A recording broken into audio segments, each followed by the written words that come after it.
नमस्ते cloud learners. पिछली बार हमने क्लाउड प्लेटफॉर्म सिक्योरिटी की दुनिया को समझा था। आज हम एक ऐसे टूल के बारे में बात करने वाले हैं जो हमें अपने डेटा की सिक्योरिटी पर कह सकते हैं कि एब्सोल्यूट कंट्रोल देता है, और वो है क्लाउड केएमएस। आज हम क्या-क्या देखने वाले हैं। सबसे पहले ये समझेंगे कि इसे सिक्योरिटी का आखिरी ताला क्यों कहते हैं। फिर जानेंगे कि क्लाउड केएमएस असल में है क्या। इसे एक रियल वर्ल्ड एग्जाम्पल से समझेंगे। थोड़ा टेक्निकल डीप डाइव करेंगे कि ये काम कैसे करता है, और आखिर में कुछ बेस्ट प्रैक्टिसेस पर नजर डालेंगे। तो चलिए शुरू करते हैं। ठीक है, तो सबसे पहले बात करते हैं द फाइनल लॉक की। ये समझना बहुत ज़रूरी है कि हम यहाँ उस सिक्योरिटी से एक लेवल ऊपर जा रहे हैं जो गूगल हमें बाय डिफ़ॉल्ट देता है। देखिए, एक बेसिक फैक्ट तो ये है कि जब भी हम गूगल क्लाउड पर कोई भी डेटा रखते हैं, वो स्टोर होने से पहले ऑटोमैटिकली इनक्रिप्ट हो जाता है। ये गूगल की तरफ से मिलने वाली स्टैंडर्ड प्रोटेक्शन है, सिक्योरिटी की पहली दीवार। तो फिर सवाल ये उठता है कि भाई, अगर सब कुछ पहले से ही एन्क्रिप्टेड है तो हमें एक और सर्विस की और ज़्यादा सिक्योरिटी की क्या ज़रूरत है? मतलब, ये थोड़ा ओवरकिल नहीं है? चलिए इसी सवाल का जवाब ढूंढते हैं। तो यहां पर जो सबसे बड़ा फर्क है वो ये नहीं है कि डेटा एन्क्रिप्ट है या नहीं, बल्कि ये है कि उन एन्क्रिप्शन कीज का कंट्रोल किसके पास है।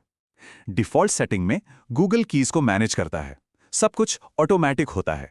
लेकिन क्लाउड केएमएस के साथ वो कंट्रोल, वो चाबी पूरी तरह से हमारे हाथों में आ जाती है। और बस यहीं पर क्लाउड केएमएस यानी की मैनेजमेंट सर्विस सीन में आता है। तो क्लाउड केएमएस है क्या? टेक्निकली कहें तो ये एक फुली मैनेज्ड क्लाउड सर्विस है जो हमें क्रिप्टोग्राफिक कीज बनाने, मैनेज करने, टाइम टू टाइम रोटेट करने और उन्हें कंट्रोल करने की पावर देती है। इसे समझने का सबसे आसान तरीका है एक डिजिटल लॉकर। सोचिए, ये एक ऐसा डिजिटल लॉकर है जहां हमारी टीम्स अपनी सारी इंपॉर्टेंट इंक्रिप्शन कीज रखती हैं। और इसे कौन खोल सकता है? सिर्फ वही लोग या सर्विसेज जिन्हें हम परमिशन देते हैं। चलिए, थ्योरी बहुत हो गई। अब इसे एक रियल वर्ल्ड एग्जाम्पल से समझते हैं ताकि ये कॉन्सेप्ट एकदम क्रिस्टल क्लियर हो जाए।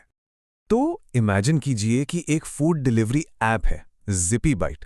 ये अपने कस्टमर्स की सेंसिटिव पेमेंट इंफॉर्मेशन जैसे क्रेडिट कार्ड डिटेल्स वगैरह एक बिग क्वेरी डेटा सेट में स्टोर करती है। अब जाहिर सी बात है, इस डेटा को सिक्योर रखना उनकी टॉप प्रायोरिटी है। तो ZippyBite की सिक्योरिटी टीम क्या करती है? बस ये 3 सिंपल स्टेप्स। वो एक ZippyBite-Keys नाम का की रिंग बनाते हैं। फिर उसके अंदर कस्टमर डेटा की नाम की एक की बनाते हैं, और आखिर में इस की को बिग क्वेरी डेटा सेट के साथ अटैच कर देते हैं। यहाँ वो कस्टमर मैनेज्ड एन्क्रिप्शन की यानी CMEK का इस्तेमाल कर रहे हैं। और यही है इसकी असली पावर। अब भले ही वो डेटा गूगल के सर्वर्स पर रखा हो, चाबी ZippyBite के पास है। अगर उनकी सिक्योरिटी टीम उस की को डिसेबल या डिलीट कर दे तो वो सारा का सारा डेटा तुरंत अनरीडेबल हो जाएगा। बेसिकली डिजिटल कचरा। इसी को कहते हैं रियल डेटा कंट्रोल। आइए अब थोड़ा और टेक्निकल होते हैं और समझते हैं कि ये सर्विस अंदर से काम कैसे करती है। तो गूगल क्लाउड में हमें 3 तरह की कीज मिलती हैं। पहली है गूगल मैनेज्ड, जो डिफॉल्ट है। दूसरी है कस्टमर सप्लाइड, जहां हम अपनी खुद की कीज GCP पर अपलोड करते हैं। और तीसरी, जो सबसे कॉमन और बैलेंस्ड ऑप्शन है, वो है कस्टमर मैनेज्ड यानी CMEK। ये हमें कंट्रोल और कन्वीनियंस का बेस्ट कॉम्बिनेशन देती है। तो क्लाउड केएमएस का वर्कफ्लो कुछ ऐसा दिखता है। 5 स्टेप्स हैं। स्टेप 1, एक की रिंग बनाते हैं जो कीज के लिए एक फोल्डर जैसा है। स्टेप 2, उसके अंदर एक्चुअल क्रिप्टो की बनाते हैं। स्टेप 3, IAM पॉलिसी से सेट करते हैं कि कौन इस की को यूज या मैनेज कर सकता है। स्टेप 4, इस की को क्लाउड स्टोरेज जैसी सर्विस से इंटीग्रेट करते हैं। और स्टेप 5, ऑडिट लॉगिंग से की के हर इस्तेमाल पर नजर रखते हैं। और हाँ, इसमें ऑटोमेटिक की रोटेशन का फीचर भी है जो सिक्योरिटी को नेक्स्ट लेवल पर ले जाता है। और सबसे अच्छी बात, ये गूगल क्लाउड की लगभग सभी मेजर सर्विसेज के साथ सीमलेसली इंटीग्रेट हो जाता है, चाहे वो क्लाउड स्टोरेज हो, BigQuery, compute engine disks, cloud SQL या फिर डेटा फ्लो और डेटा प्रॉक।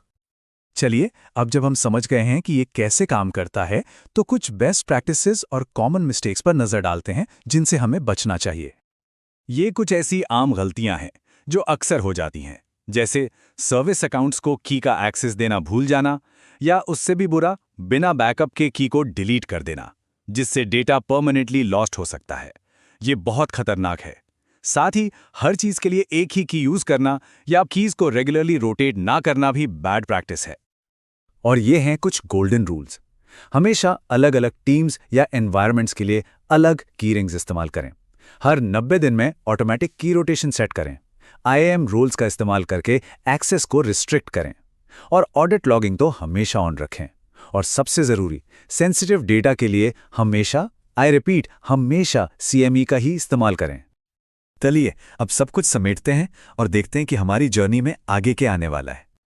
तो इन अ नटशेल, क्लाउड KMS हमें डेटा सिक्योरिटी की वो फाइनल लेयर देता है, हमारी सबसे सेंसिटिव इंफॉर्मेशन की इंक्रिप्शन कीज पर डायरेक्ट कंट्रोल। और इसके साथ ही हमारा level 1 identity and security module officially complete होता है। हमने IAM से शुरुआत की थी, फिर resource manager, security command centre, security scanner, platform security और अब क्लाउड KMS तक का सफर तय किया। अब गूगल क्लाउड सिक्योरिटी की एक बहुत सॉलिड फाउंडेशन तैयार हो चुकी है। तो नेक्स्ट क्या है? अगले मॉड्यूल में हम एक बिल्कुल ही नई और सुपर एक्साइटिंग दुनिया में एंटर करने वाले हैं। जी हाँ, हम मशीन लर्निंग और AI की दुनिया में डाइव करेंगे। हम vertex AI, AutoML, BigQuery ML और AI APIs जैसे अमेजिंग टूल्स को एक्सप्लोर करेंगे। तो तैयार रहिए क्योंकि अगली बार से हम गूगल क्लाउड पर AI की दुनिया की सैर करने वाले हैं।